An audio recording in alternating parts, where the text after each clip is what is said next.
जी अस्सलाम वालेकुम वरहमतुल्लाहि वबरकातुहू। बेटा सबसे पहले इसको थोड़ा सा हटा दीजिए। नहीं नहीं नहीं, मैं कह रहा हूँ कि इसको रास्ते से हटाइएगा। उम्मीद करता हूँ कि आप सब खैरियत से होंगे, ठीक ठाक होंगे, अच्छे होंगे। और जो पीछे चैप्टर्स हमने पढ़े हैं, जो टॉपिक्स हमने पढ़े हैं, क्या वो आप समझ गए कि नहीं? ठीक है। तो आप कल में नहीं थे ना? ठीक ठीक ठीक। कल हमारा कौन सा टॉपिक था? Regular and irregular verbs. तो कल मेरे ख्याल से हमने 40-45 एक घंटा लगाया था ना उसको समझने में। तो आपके साथ तो अभी रिपीट कर नहीं सकते। अगर आपके साथ हम रिपीट करना चाहें तो ये मुझे डिस्टर्ब हो जाएंगे ना। तो इसलिए आप क्या करेंगे? फेसबुक पे नहीं है, यूट्यूब पे। हाँ, समझ में आ रही है? CCMS एकेडमी के नाम से है। पहले रेट लगाकर स्मॉल लेटर के अंदर CCMS एकेडमी लिख दो तो आ जाएगा। ठीक है, ओके। तो आज का टॉपिक स्टार्ट करने जा रहे हैं एक्शन वर्ब्स। कई दिनों से हम एक्शन वर्ब्स को पढ़ रहे हैं ना, और इतने मालूमात तो आप लोगों को भी होंगे कि मतलब एक्शन वर्ब किसको कहते हैं। हम जान भी गए और समझ भी गए, और आपको तो स्पेशली नोट्स भी मिले हैं जो बाकी को भी कुछ दिनों के अंदर मिल जाएंगे जब हम अपनी जो पूरी सिलेबस है उनको कंप्लीट करें। इसके बाद तो यहाँ पर कोई रॉकेट साइंस नहीं है, ठीक है। सिर्फ आज का टॉपिक पढ़ना ज़रूरी इसलिए था कि जैसे हमारे पास दूसरे वर्ब है हैसियत के हामिल है, तो इसी तरह हमारे पास एक्शन वर्ब्स भी हैसियत के हामिल है, ठीक है। जिसे हमने लिंकिंग वर्ब पढ़ा, जिसे हमने हेल्पिंग वर्ब पढ़ा। हालांकि दुनिया के अंदर लिंकिंग वर्ब को भी तो कुछ नहीं समझा जाता ना। हेल्पिंग वर्ब भी आप इज आर एम को जान करके इसका तर्जुमा क्या है, बस आगे गुजर गए थे ना, प्रॉपर इस्तेमाल आपने नहीं सीखा था। तो इसी तरह हमने जैसे एक्शन वर्ब से पहले दिन से कहते रहे कि ये एक्शन वर्ब है, हेल्पिंग वर्ब के साथ एक्शन वर्ब के साथ आते हैं, और लिंकिंग वर्ब स्टेटिव वर्ब के साथ आते हैं। तो डिटेल में आज इसके बारे में हम जानने की कोशिश करते हैं कि ये एक्शन वर्ब है क्या, मतलब जो इतनी बड़ी किरदार अदा कर रही है। मतलब ये है कि मतलब एक्शन वर्ब्स जो है वो बहुत बड़ी किरदार अदा कर रही है इंग्लिश के अंदर। समझ में आ रही है बात? तो आज का हमारा टॉपिक है एक्शन वर्ब्स।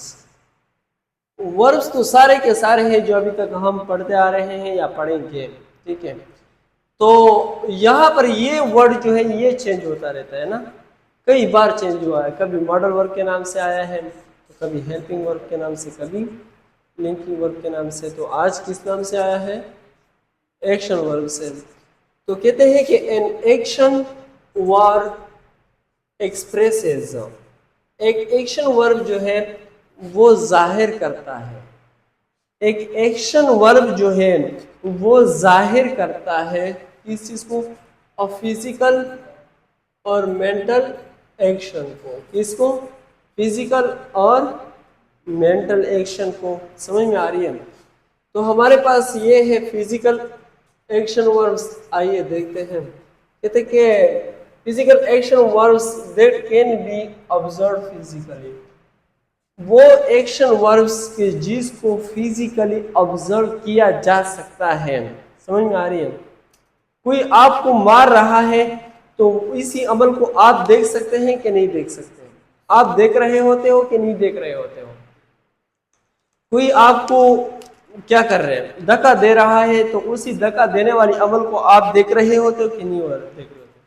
कोई आपको जला रहा है तो वो जलाने वाली जो अमल है, क्या वो आप देख रहे होते हो कि नहीं होते हैं?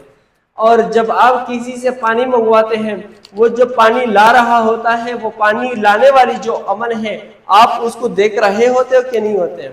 फिर जब आप लिख रहे होते हो, वो लिखने वाली अमल आप देख रहे होते कि नहीं होते? कर रहे होते ना। ये सारे वो तमाम आमाल जिनको हम अपनी नजरों से देख सकते हैं, तो ये सारे के सारे हमारे पास क्या है? Physical action verbs. कौन से वर्ब्स हैं? इसको हम कहते हैं physical action verbs. Physical action verbs. इसमें हमारे पास ये है रन। रन किसको कहते हैं? भागना, जाना। अब अगर कोई भाग रहा हो तो क्या आप लोग उसे नहीं देखते कि ये बंदा भाग रहे हैं?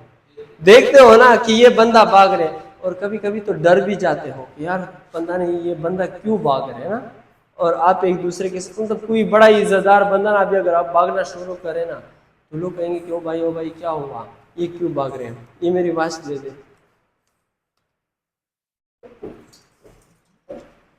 मैं इसे पहनूं, मुझे हाथ ऐसे खाली खाली लग रहा था, मैं सोच रहा था कि क्यों खाली खाली लग रहे हैं, तो इसलिए लग रहा था क्योंकि मैंने वॉच ही नहीं पहनी थी। तो जंप, अब अगर कोई जंप लगा रहा है तो क्या इसी जंप लगाने के अमल को आप देख रहे होते हो कि नहीं होते, देख रहे हो? हाँ, अच्छा राइट, जब कोई लिख रहा होता है इसी अमल को आप लोग देख रहे होते हो कि नहीं देख रहे होते? ईट, कोई 2 दिनों का भूखा है, जब उसे चावल मिल जाए, जब वो चावल खा रहा हो तो आप उसे देख रहे होते कि नहीं होते? वो ऐसे टूट पड़ जाते हैं ना चावल खाने पे। जैसे जब गोश्त भी हो, ठीक है, और अफगानी पुलाव भी हो, मुझे भी भूख लगी है, तो जैसे कि हमारे पास प्रेजेंट इंडिफिनिट टेंस है, ही जंप्स, वो जंप लगाता है, ठीक है। अच्छा, ही रन्स, वो, अच्छा क्रिकेट के अंदर भी ना वो जो कहते हैं कि वो रन, उसने रन्स किया ना, वो रनिंग से निकला हुआ है ना कि वो ही इज रनिंग, यानी मतलब वो रनिंग पे रन्स बना रहे ना। जो चक्का चुका होता है ना तो वो कह देते हैं कि इससे 6 मारा, इसने 4 मारा, डायरेक्ट उसको हम रनिंग का वो नहीं कहते स्कोर, ठीक है। तो रन, ही रन्स, वो भागता है। अब ये जितने भी अमाल हैं हम देख रहे होते हैं ना आंखों से, यहाँ पर कोई भी इतना बड़ा रॉकेट साइंस नहीं। बात रही इसी का, इसी जगह में आप लोग थोड़ा बहुत कंफ्यूज हो जाएंगे। पूछिए कि क्यों कंफ्यूज होंगे? क्योंकि ये जो चीजें हैं ना बेसिकली मेंटल एक्शन वर्ब के अंदर, ये यहाँ पर ना हमारे पास स्टेटिव वर्ब के साथ भी मिलती जुलती है, समझ में आ रही है? लेकिन अगर मैं कहूं कि थिंकिंग, एक बंदा सोच रहा है, थिंक कर रहे, दिमाग के अंदर वो फोकस कर रहा है, कुछ कर रहा है, तो एक अमल तो है ना, एक एक्शन तो है ना, कि नहीं है? अब फीलिंग है फॉर एग्जाम्पल, ये फीलिंग एक अमल तो है ना, महसूस करना, महसूस करना तो भी एक अमल है कि नहीं है? हम इसको डिनाई तो नहीं कर सकते, कि डिनाई कर सकते हैं? Can we deny it? हम डिनाई कर सकते हैं, फील तो कर सकते। अभी अगर आपको गर्मी लग रही हो, चाहे फिजिकली ना हो, इंटरनली आप महसूस तो कर रहे कि यार मुझे गर्मी लग रही है, और इवन कि आप समटाइम्स उफ उफ भी करते हो ना, उफ जरा गर्मी दो, समझ में आ रही है? और साथ में ना आपका दिल चाहता है कि कहीं से ठंडा ठहार शरबत भी मिल जाए ना। और बाजार में ये रेडियो के पास किसका वाला, फलोदा वाला नहीं, वो दूसरे लगे होते हैं, खुबानी, खुबानी वाले भी लगे होते हैं ना, और उसका ग्लास भी बड़ा वो होता है, चीप होता है, कितने का होता है? 20 30 40 का मिल जाता है ना। हाँ, तो बस ये रोड के किनारे पे ना ये जो रेडिया लगाई होती है, मैं सोचता हूँ कि इन चीज़ों को ना खाया पिया करे यार। पता है क्यों? खाना पीना भी चाहिए, क्योंकि ये गरीब है, इनके पास इतने और पैसे होते नहीं कि एक स्टेबल कारोबार को शुरू करें। ये भी ज़रूरी है, लेकिन अगर दूसरी तरफ देखा जाए ना तो आपको अपनी सेहत का भी ख्याल रखना बहुत ज़रूरी है। डाइट जिसे कहते हैं कि जिसकी वजह से आपकी इम्यून सिस्टम भी स्ट्रांग हो सकती है, आपकी न्यूरो सिस्टम भी स्ट्रांग होती है, आपकी रिस्पिरेटरी सिस्टम, डाइजेस्टिव सिस्टम, आजकल जितने भी मसले मसाइल ये तमाम के तमाम इंसानी सिस्टम के अंदर बन रहे हैं, वो किस वजह से बन रहे हैं? क्योंकि रास्ते में जाते जाते पकोड़े वाला नजर आया, भूख लगी थी, गए भाई 50 का दे, 50 का दिया ना, आपने खाया, और पता नहीं उसने पकाया कैसे है, बनाया कैसे है, और फिर कितना गर्द व गुबार पूरा दिन वहां पर लगता है, गिरता है कि नहीं गिरता? हम उसी गर्द गुबार को भी खा रहे होते हैं। तो क्या उसी गर्द गुबार खाने का कोई फायदा होता है? गर्द गुबार से पेट भर जाती है? अगर पेट भरती है तो फिर हमें मट्टी खाना चाहिए। मट्टी आप क्यों नहीं खाते? क्योंकि वो खाने की चीज़ नहीं है, अगर खाएंगे तो नुकसान देगा ना। मुझे भी यही लगता है कि जो रोड के किनारों पर रेडी लगाई होती है, रेडी वाले होते हैं, और मुख्तलिफ़ किस्म के स्टॉल्स लगाए होते हैं, ये जितने भी स्टॉल्स वाले होते हैं, इनसे चीज़ें लिया करें, मैं ये नहीं कहता, लेकिन पहले थोड़ा सा ऑब्जर्व कर लिया करें कि क्या ये सफाई सुथराई का ख्याल रखते हैं कि सफाई सुथराई का ख्याल भी नहीं करते। इवन समटाइम्स ऐसे भी हो जाता है, मैं एक दफ़ा एक बंदे के पास गया मिठाई लेने के लिए, तो मेरे सामने ही वो पेशाब कर गए, ठीक है, हाथ नहीं धोया और डायरेक्ट आया और उसने घी में वो, मैंने कहा जलील इंसान, कम से कम थोड़ा सा इतना सब्र तो कर लेते हैं। चलो हम जो भी है जहर खा रहे हैं, मजबूरी है, मतलब ब्रांड आपको समझा है कि मतलब बड़ी बड़ी चीजें बनाते हैं खरीद, और थोड़ा सा समझ करते, और थोड़ा सा इंसानियत का ख्याल तो रखिए यार, कम से कम हाथ धो लेता तो कुछ नहीं होता, सफाई। इसलिए इस्लाम भी इसी चीज़ के ऊपर बहुत तवज्जो देती है ना, कहते हैं कि आप तब तक कुरान मजीद को भी टच नहीं कर सकते कि जब तक आपके हाथ साफ ना हो। जब तक आप साफ ना हो तो आप मस्जिद को भी इंटर नहीं हो सकते। जब तक आप साफ ना हो तो आप नमाज भी नहीं पढ़ सकते। आपको वुज़ू करनी पड़ेगी, और वुज़ू है क्या, बेसिकली वो सफाई सुथराई है, ठीक है। तो बात कहाँ से चली, हाँ फिजिकल से, कि हम महसूस करते हैं, अब ये दर्द भी महसूस करते हैं कि वो गरीब है, लेकिन ये गरीब बिल्कुल सफाई का ख्याल रखते हैं। तो ये हमारे पास मेंटल एक्शन वर्क हुआ, ठीक है। और डिसाइडिंग का वर्ड हम बार बार इस्तेमाल करते हैं, और कई बार इस्तेमाल करते हैं अपने दोस्तों के साथ कि मैंने अभी तक डिसाइड नहीं किया है। लेकिन मैं यहाँ पर एक बहुत बड़ा फर्क बताने जा रहा हूं। वो फर्क क्या है कि यहाँ पर ये जो वर्ब्स है, ये आप इसको प्रेजेंट कंटिन्यूअस के अंदर इस्तेमाल कर सकते हैं। प्रेजेंट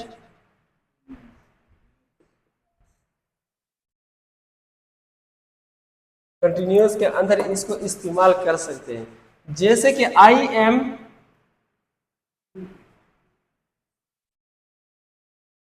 आपने कई बार देखा भी होगा ना कि वो कहते कि आई एम थिंकिंग, मैं सोच रहा हूं, मैं नहीं बता सकता, कि आई एम ना, he is D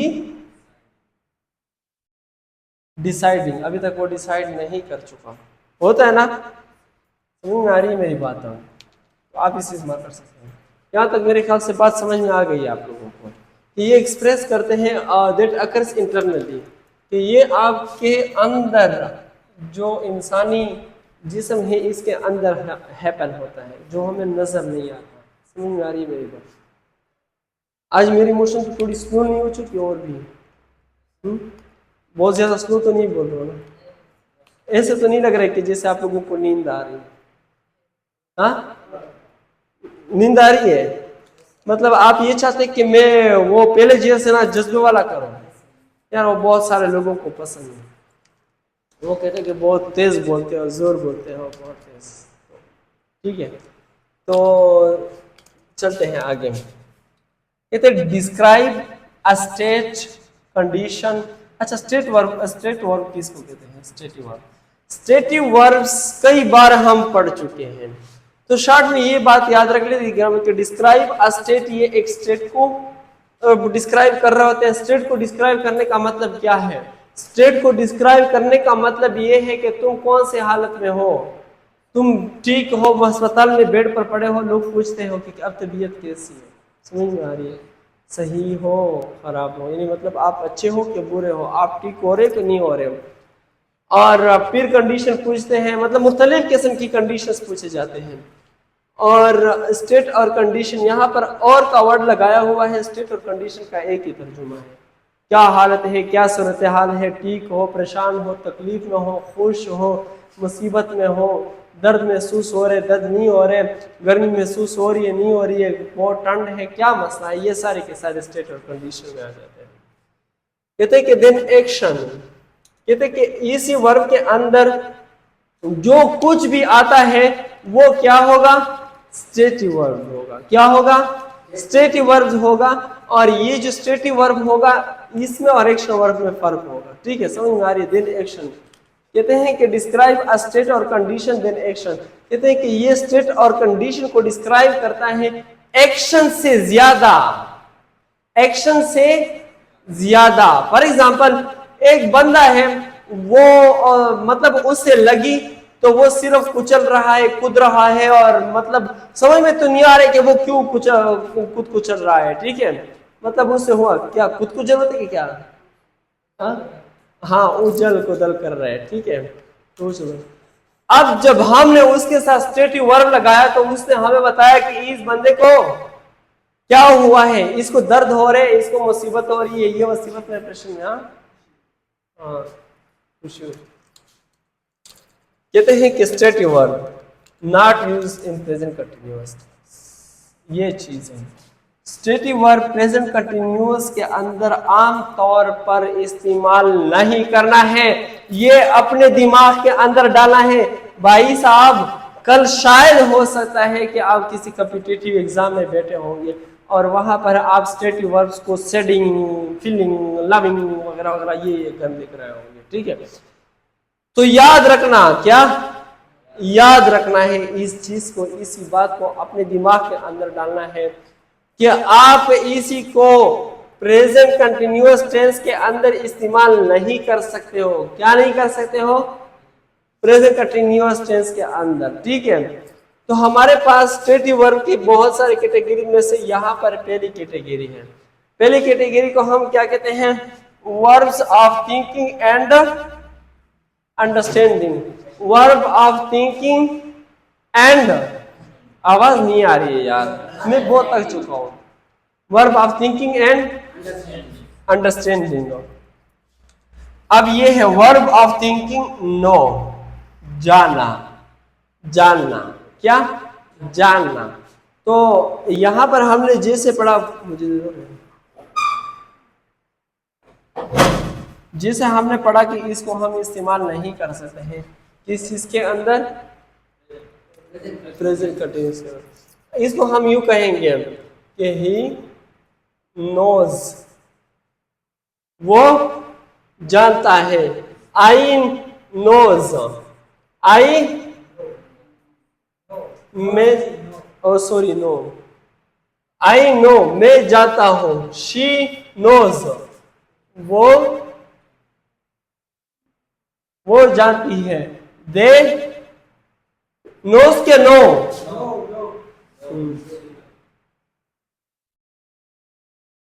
they know, वो जानते हैं। हम यूं नहीं कह सकते कि I am knowing, she is knowing, he is knowing, they are knowing. ये गलत हो जाएगा, समझ में आ रही है? इस तरह हमारे पास ये है बिलीव, ही बिलीव्स, ठीक है। She beliefs, it beliefs, I believe, you believe, they believe. समझ में आ रही है? किस चीज की बिलीव करते हैं? वो आगे, दे बिलीव इन गॉड, वो खुदा में यकीन रखते हैं। समझ में आ रही है? आप यूं नहीं कह सकते हैं कि he is believing, she is believing, it is believing, I am believing, they are believing, we are believing वगैरह व्हाटएवर जो भी है, ठीक है। ऐसे नहीं बोल सकते। अंडरस्टैंडिंग, ये चीज हम बार बार रिपीट भी करते हैं, देखते भी हैं कि अजीब अजीब जगह में ना आपने हमेशा he understands you, sorry he understand, she understand, it understand, I understand, we understand, they understand, you understand वगैरह वगैरह। इसको हम अंडरस्टैंडिंग की अंडरस्टैंडिंग आईएनजी के फॉर्म में हम इसको नहीं लेके जा सकते। जैसे कि he is understanding, you are understanding, we are understanding, they are understanding, he she is understanding, ऐसे नहीं कहेंगे, ठीक है। अगर आप ऐसे करेंगे तो आप ग्रामेटिकली एक बहुत बड़ी मिस्टेक करेंगे। तो फॉरगेट का भी यही है कि आप ये नहीं कह सकते कि I am forgetting, she is forgetting, he is forgetting, they are forgetting, you are forgetting, okay, we are forgetting, okay. तो आपने क्या कहना है? I forget, she forgets, he forgets, it forgets, they forget, you forget, we forget वगैरह वगैरह, इस तरह इस्तेमाल करते हैं, ठीक है। समझ में आ रही है? तो ये कैटेगरीज हैं हमारे पास इसकी। अब इसकी दूसरी कैटेगरी क्या है हमारे पास? वो है verb of feelings and emotion. Verbs of feeling and emotions, verb of feeling and emotion, verbs of feelings and emotion. तो कोई मुख्तसर, हाँ तो यही बता रहा हूँ ना कि इधर थोड़ा बहुत वो कर रहे, आपस में एक दूसरे के साथ मैच हो रहे हैं, ठीक है। किसी की फीलिंग यहाँ पर है, लेकिन दर हकीकत ये भी तो हमारे पास स्टेटिव वर्ब्स है। दर हकीकत ये भी तो स्टेटिव वर्ब्स है, लेकिन इन्होंने सिर्फ कैटेगरी बताई कि इवन अगर कभी आप कहना भी चाहो तो थिंकिंग बोल सकते हैं, ठीक है। इन तीनों में फीलिंग बोल सकते हैं, डिसाइडिंग बोल सकते हैं, कोई जरूरी नहीं। लेकिन यह है कि आपने इनके अंदर ख्याल रखना है। आपने अभी किसी के साथ कहना है कि आई लव यू, मैं तुमसे नफरत करता हूं। नफरत ना, ये लफ्ज आप लोगों को बड़ी याद रहती है ना, आई लव यू, समझ में आ रही है? I love you, you love me, हाँ ये भी हो सकता है ना कि you love me. She loves me, ये भी हो सकता है ना कि वो मुझसे, शी लव्स मी, समझ में आ रही है? यू नहीं कह सकते कि she is loving me, they are loving me, you he is loving me, ठीक है, समझ में आ रही है? आपने कहना है कि he loves you, he loves me, she loves me, she loves you। ये बार बार मेरी ज़बान से भी ये निकलती है कि she loves me, वो मुझसे प्यार करती है, समझ में आ रही है? तो आप लोगों ने यह गलती ये नहीं करना है। अब हेड भी हो सकता है ना, हमेशा प्यार नहीं होता, समझ में आ रही है? ये गर्लफ्रेंड और जो फ्रेंडशिप की ना बीच में एक वास्ता होता है। फिर एक वक्त के बाद ना जब ये ज्यादा गपशप, सुबह शाम call message, hi hello, Eid मुबारक, ईद वगैरह, ईद कितनी मिली, और फिर कहा, फिर कहते हैं कैसे कैसे अजीब अजीब बातें करते हैं ना। अच्छा आपने कैसे कलर का कपड़े लिए हैं? मैंने वाइट का लिया है, मैंने फलाना लिया। ओ नहीं जानो मुझे तो ये पसंद नहीं, ठीक है। आपने ना कौन से कपड़े लेने? ब्लैक, ब्लैक आप पे बहुत सूट करती है। तो बंदा जा रहा है बाजार में, यार मैंने ब्लैक कपड़े लेने हैं ना। तो फाइनली ना इसी स्टेज के बाद नफरत शुरू हो जाती, फिर एक दूसरे को ब्लॉक भी कर लेते हैं ना। कभी कभी ब्रेकअप भी हो जाती है यार, उसकी शादी हो जाती है, मंगनी हो जाती है, कुछ दिनों तक ना बंदा रोना धोना है, ये मेरी प्यार, मेरी मोहब्बत। और आजकल तो वो व्हाट्सएप पे स्टेटस भी लगाना शुरू कर लेते हैं ना कि मुझे वो कैसा एक शेर है, मुझे तो शेर भी नहीं आते, मैंने दिल दिया दिलदार समझकर, तुमने फेंक दिया नस्वार समझकर। ये इस तरह कुछ शेर भी शेर और शायरी वाला लगा लेते हैं। एक जॉन इलिया की है और भी बहुत सारे। तो मतलब ये है मेरी मकसद कि इन चीजों में अपना टाइम वेस्ट नहीं करना यार, समझ में आ रही है? एक बहुत बड़े राइटर है नेपोलियन हिल, वो लिखते हैं कि अगर जो बंदा जिस एनर्जी को, जिस टाइम को एक लड़की एक औरत पे वेस्ट करता है, अगर वो अपनी मंजिल और मकसद पे वेस्ट करे तो यकीनन अगर वो अपनी मंजिल और मकसद तक वो 10 सालों में पहुंचता है, तो अगर उसी एनर्जी को वो यहां पर इस्तेमाल करे तो वो 1 साल के अंदर अपनी मंजिल और मकसद तक पहुंच सकता है। इसलिए तो हम बर्बाद भी है, पता है? जितनी भी एशियन है अपनी मंजिल मकसद को बुला के ना दूसरी गैर जिम्मेदाराना चीजों के पीछे पड़े हुए। समझ में आ रही है? कल आप नहीं आए थे ना? हाँ कल कौन नहीं आया? हाँ एक ही ये बंदा नहीं आया था। समझ में आया बात? कि समझ में आई बात? She hates me, you hate me, they hate him, no why, they loves us। कौन? अल्लाह के नेक लोग। Prefer, I do not prefer. हाँ यहाँ पर नेगेटिव सेंटेंस, नेगेटिव इंट्रोगेटिव, वो तो मेरे ख्याल से आप लोग खुद भी इस्तेमाल कर सकते हैं ना। टेंसेस में भी जाएंगे तो डिटेल में भी इसी चीज को पढ़ेंगे। लेकिन I do not prefer this pen to you, मैं प्रेफर नहीं करता इस पेन को तुम्हें। Okay, I prefer this one more than first one, मैं प्रेफर करता हूं इसको। आप प्रेफरिंग वर्ड नहीं इस्तेमाल कर सकते कि I am preferring to you this pen. Okay, she is preferring me what CSS या she they are preferring me। preferring ing वाले सेंटेंसेस आपने कभी भी नहीं इस्तेमाल करने। लाइक डिसलाइक, लाइक तो आपको पता है, ये भी आ गया ना कि I am liking you so much, बोलते हैं ना। हाँ वो इम्प्रेस करने के लिए बड़ा अंग्रेजी झाड़ते हैं पहले, आई am liking you so much. तो पढ़ा लिखा होगा कोई बंदी हुई ना, तो कहते भाई अपनी इंग्लिश को थोड़ा सीख लीजिएगा, उसके बाद फिर लाइकिंग वाइकिंग करते रहो, ठीक है। हाँ ये फेसबुक पे ना बड़े शोर से मारने वाले भी लाइकिंग कभी कर लो, नाइस और एक लाइक और बहुत लिखते हैं, इस्तेमाल करते हैं। तो आप लाइकिंग को नहीं लिख सकते कि I am liking you, he is liking you, they are liking you, she is liking you, she does not like you. Okay, अगर आपने कभी नेगेटिव में बोला she does not like you, he does not like you, I do not like you, they do not like you, we do not like you, बाकी object subject जो आपने इस्तेमाल करना है वट एवर। अभी हम सिर्फ वर्ब को पढ़ने जा रहे हैं, पढ़ रहे हैं, समझ में आ रही है मेरी बात? हम सिर्फ वर्ब। अच्छा, प्रेफर भी हो गया, डिसलाइक भी इस तरह हो गया, ये भी सब हो गया। और इसके बाद यहाँ पर एक चीज़ आ जाती है, मुझे जगह चाहिए यहाँ पर, तो मैं इसको मिटा लेता हूँ फिलहाल, मेरे ख्याल से आप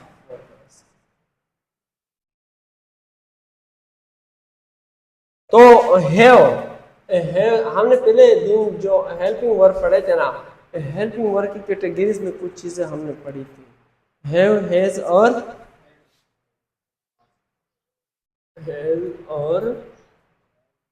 किसी चीज़ को हम दोबारा इस्तेमाल कर लेते हैं। आपने कभी भी जिंदगी के अंदर ये नहीं करना कि आई एम हैविंग पेन इस्तेमाल कभी किया है, कभी देखा है? He is having a, I have a pen, she has a pen, okay, sorry, हाँ, she has a pen, you have a pen, फिर हेड का इस्तेमाल करते हैं, ठीक है। जिसे हमारे पास यहाँ पर जुमला है, मैं लिख लेता हूँ for example, he has a, वो एक पेन रखता है।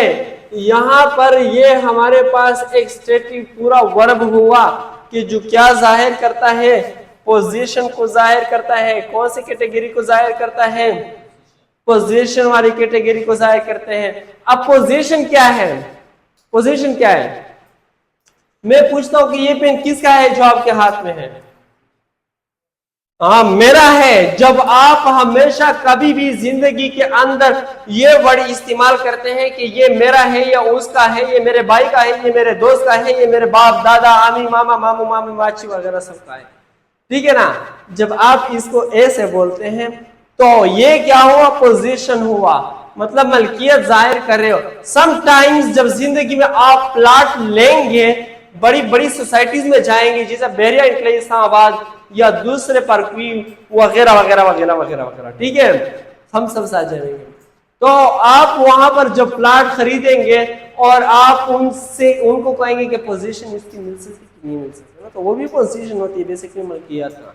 तो कभी कभी आप प्लाट जब बेचते हो, आप रियल एस्टेट एजेंट हुए, तो आप कहते हैं कि इसकी जो पोजीशन है वो बहुत ही बेहतरीन है। पोजीशन बेसिकली कई मानों में इस्तेमाल होती है, लेकिन यहाँ पर मलकियत के माने में हम इस्तेमाल करते हैं क्योंकि पोजीशन से निकला हुआ वर्ड है।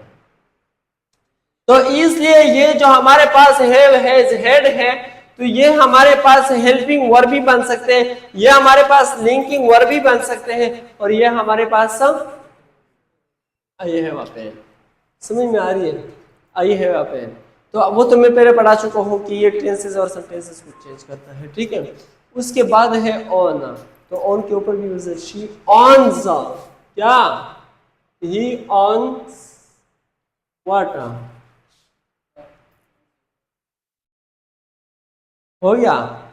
ही ऑन्स अ कार, वो अपनाती है गाड़ी को। उसका मतलब वो अपनाती है, मतलब खुद समझती है। इट्स माई ऑन, ये मेरा अपना है। समझ में आ रही है? ही ऑन्स a child, he ऑन्स a child, वो एक बच्चे को अपनाती है। मतलब ये हुआ कि एडॉप्ट के माने में आ जाता है कि एडॉप्ट करती है या एडॉप्ट करता है, ठीक है। समझ में आ रही? ऑन भी हमारे पास पोजीशन के लिए इस्तेमाल होता है ना, कि जिसमें वो मलकियत जाहिर करता है कि इट्स माई ओन, ये मेरा अपना है। This is my own home, ये मेरा अपना है। I made it, I made by myself होता है। It's my own pen, it's my own book, it's my own car, it's my own chair, it's my own mobile, it's my own cap. समझ में आ रही है? तो आगे क्या रह गया है? बिलोंग। अमेरिका में गए, किसी अंग्रेज ने पूछा, hey boy where are you going? आपने कहा I am going to office. Oh my God, where do you belong? कहां से तुम ताल्लुक रखते हो? क्या जवाब दोगे? आई बिलोंग टू पाकिस्तान, मतलब ये हुआ कि पाकिस्तान आप ही का स्टेट हुआ, इसलिए आपने कहा कि आई बिलोंग टू पाकिस्तान। अभी आपने मुझसे पूछा sir where do you belong, कहां से ताल्लुक रखते हैं, so what I will say to you, I belong to Afghan sorry Waziristan. Okay, तो मतलब आपने कभी भी जिंदगी में कहा कि I am belonging to Waziristan, कभी बोला है, कभी इंट्रोडक्शन किया है तुमने? ये ऐसे किया है कि I am belonging to Waziristan? हाँ, कैसे बोले? तो दूसरा तरीका हमें भी बता दीजिए। अच्छा, आई बिलोंग फ्रॉम वजीरिस्तान, आई एक ही इस्तेमाल करो, या आई एम फ्रॉम वजीरिस्तान इस्तेमाल करो, या आई बिलोंग टू वजीरिस्तान इस्तेमाल करो, ठीक है? दोनों एक जी इस्तेमाल नहीं करना, तो वो आगे इंटरव्यूअर बेचारा डर जाएगा कि ये कैसे अजीब अंग्रेजी इसने बोल दी। तो इसलिए कोशिश करना है। अगर मैंने आपसे पूछा कि where do you belong mister, अगर मैंने आपसे पूछा कि where do you belong mister, I belong to south Waziristan agency, ठीक है? आपको भी लंदन जा सकते हैं। So I belong to south Waziristan, तो कभी भी बिलोंग को आप बिलोंगिंग नहीं कह सकते कि I am belonging to Waziristan, belonging to D Khan, I belonging to Gilgit Baltistan, I belonging to India, I belonging to Nepal, I belonging to वगैरह, she is belonging, he is belonging, अच्छा you are belonging, they are belonging, we are belonging, Ali is belonging, Usman is belonging, Ejaz is belonging, Umar is belonging, and Kashif, क्या नाम है? Afnan is belonging, and what's your name? Haris belonging, and Fawad, Ejaz, Kashif is belonging. Okay, तो ये नहीं कहोगे बल्कि क्या कहोगे कि Kashif belongs, Fawad belongs, Umar belongs, Haris belongs, Afnan belongs. समझ में आया? ये दूसरों की भी जब करोगे तो ऐसे ही कहोगे। क्या रहा वर्ब ऑफ द सेंस, ये तो हम हमेशा रमजान में बहुत ज्यादा इस्तेमाल करते हैं ना। Verb of the senses, verb of the senses क्या होता है? फाइव सेंस का नाम सुना है? फाइव सेंसेस, फाइव सेंसेस किसको कहते हैं? Yes, it tests. For example, मिठाई आई, बहुत ही मीठी थी, मजा आता था ना खाने में, तो क्या कहेंगे कि इट टेस्ट्स सो स्वीट। क्या बात है, क्या बात है ना। कभी गए हैं लाला बशीर रबड़ी वालों के पास, बैठे वहां पर, पिया, बहुत गर्मी थी, ठंडी थी, क्या कहोगे? It's okay, it was sorry, it tests so cold, so sweet बोलते हैं ना। It taste good, it taste sweet से इट टेस्ट बोलते हैं ना स्वीट। यहाँ पर हम ही नहीं इस्तेमाल कर सकते क्योंकि हम इंसान एक दूसरे को चख नहीं सकते ना, तो ये नहीं कह सकते कि ही टेस्ट्स मी, तो वो मुझे चखता है। शी, हाँ कभी कभी मतलब शी के बारे में बोल सकते हैं कि शी आई टेस्ट हर, कि आई टेस्ट हर। मैं मजाक कर रहा हूँ, आप किसी इंसान को टेस्ट नहीं कर सकते। वो शादी के बाद जब आपकी शादियां हो जाएगी, उम्मीद है कि 2-3 सालों के बाद उम्मीद है मुझे भी बुलाएंगे शादी पे कि सर हमारी शादी है, आप वलीमे पे तशरीफ करो। तो मैं वहां पर क्या करूंगा जब आपके वलीमे पर आऊंगा? जब आपके वलीमे पर आऊंगा मैं कहूँगा कि वलीमा या जो भी है, फूड टेस्ट सो गुड, ठीक है, फूड टेस्ट सो गुड। जो फूड्स आपने बनाया था, जो खाना आपने बनाया था, taste so beautiful, so good. तो इसी तरह हमारे पास it has nice, it has sweet, एक बड़े है वो आवाज निकाल रही है, तो क्या कहोगे? मालूम तो नहीं, तो वहां पर हम इट का इस्तेमाल करेंगे ना। इट हैज स्वीट, इसकी धुन, इसकी आवाज बहुत बहुत ही प्यारे से। यहाँ पर एक और वर्ड भी ऐड कर सकते हैं, साउंड। साउंड।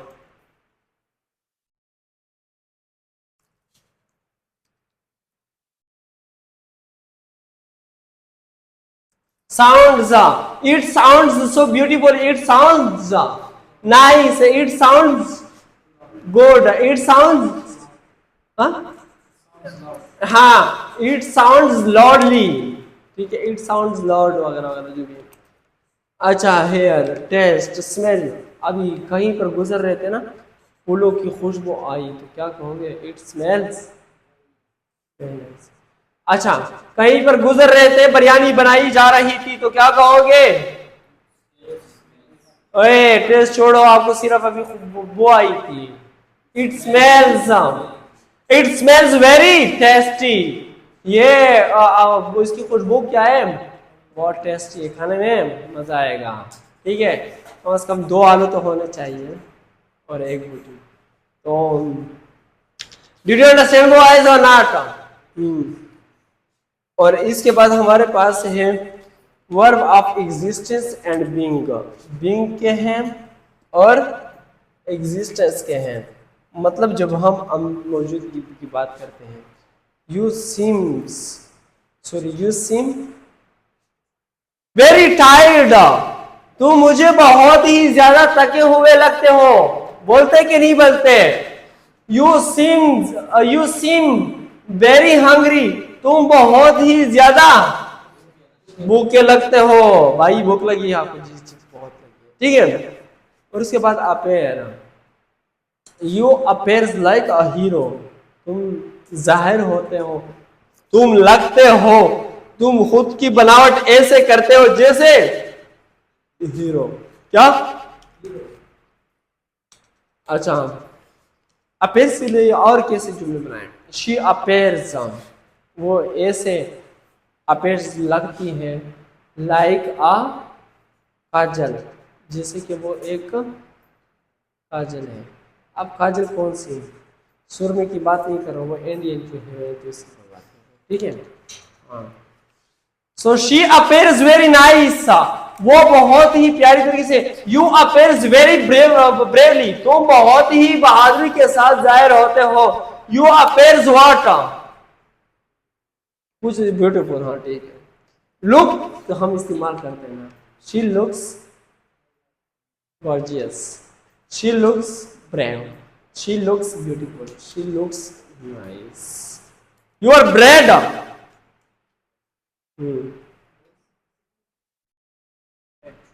ब्रेड हमारी तो नहीं। Your bread looks very tasty. Bread माड़ा ही था ना? पढ़ लिए दे दो।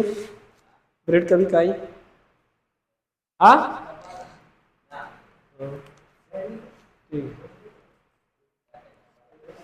ठीक है, ठीक है, ठीक है, जो भी हो खा लिया। समझ में आ रही है?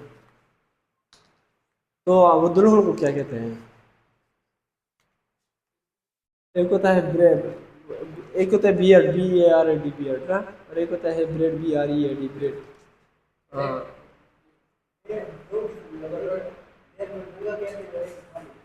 हाँ, वो बियर होता है भाई साहब, और बियर शराब को भी कहते हैं। ठीक है, बियर एक किस्म की शराबी होती है। लेट्स सी टोकन कंफर्म कर लेना फिर कभी बाद में, ठीक है। तो लाइक जैसे मैं कहूँ ना कि मैंने आपसे पूछा कि how am I looking today, मैं आज कैसे लग रहा हूँ, ठीक है। हाँ, अब मैं how am am I looking, मैंने कहा था कंटिन्यूस में इसका इस्तेमाल नहीं कर सकते, ठीक है। तो मैंने कहा कि हाउ आई लुक टुडे, मैं आज कैसे लग रहा हूँ। हाउ आई लुक ना, फिर यहाँ पर हम इंट्रोगेटिव सेंटेंस का इस्तेमाल करते हैं। हाउ डू आई लुक,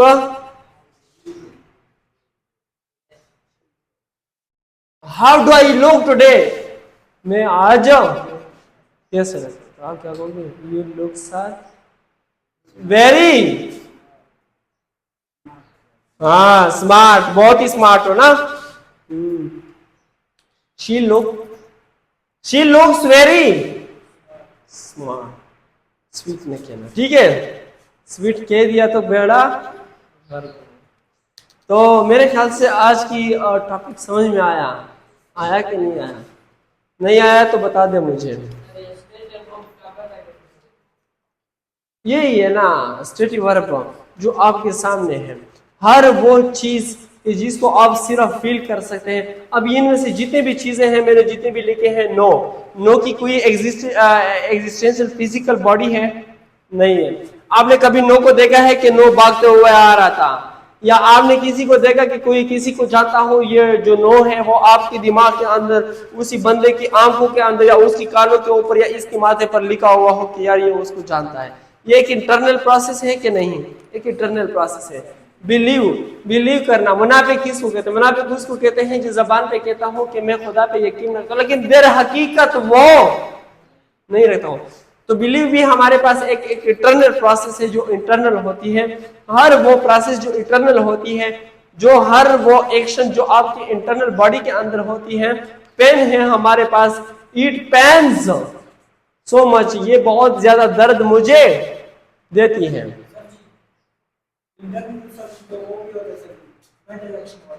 हाँ मैंने बताया है ना कि वहां पर हमने इस कैटेगरी में सिर्फ लिख दिया कि डिसाइडिंग को हम, अभी वो कह रहे कि आई एम डिसाइडिंग, मैं डिसाइड कर रहा हूँ, ठीक है।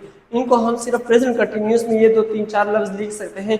हालांकि दर हकीकत मैंने कहा था कि ये भी हमारे पास क्या है, स्टेटिव वर्ब्स है, ठीक है। लेकिन यहाँ पर आप बिल्कुल क्या नहीं कर सकते, तो प्रेजेंट कंटिन्यूस में इस्तेमाल नहीं कर सकते। प्रेजेंट कंटिन्यूस में आपने स्टेटिव वर्ब को इस्तेमाल कर दिया तो आपका बेघर का बेड़ा गर्क का। फिर बेटा 5 5 6 6 साल बेसिक जाया करते रहो CSS के लिए, जिंदगी में कभी कमिश्नर नहीं बनोगे।